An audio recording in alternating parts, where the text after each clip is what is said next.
সুপ্রিয় শিক্ষার্থী, লিখুন ইজি ম্যাথ এডুকেশন ইউটিউব চ্যানেলের পক্ষ থেকে সবাইকে অভিনন্দন।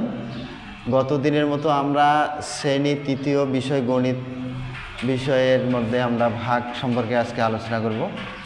তো তোমরা তৃতীয় শ্রেণীর শিক্ষার্থীদের মধ্যে এই যে ভাগটি দেখা যাচ্ছে, তো এই ভাগটি অনেক কঠিন মনে হবে।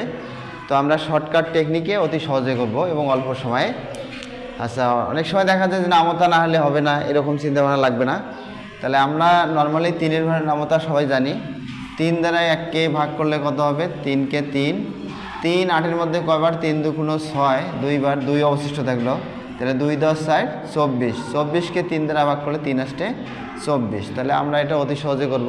তাহলে আমরা কি করব যে 3 এই 3-এর মধ্যে কতবার? একবার। 3 8-এর মধ্যে কতবার? 2বার। 3বার দিলে 9 হয়ে যায়, তাই 2বার দিলাম।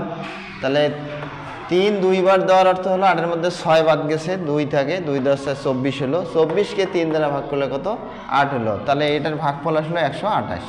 আশা করি তোমরা বুঝছো। এরপর কোনো শর্ট কোনো ম্যাথ নিয়ে আবার আসা হবে। ধন্যবাদ।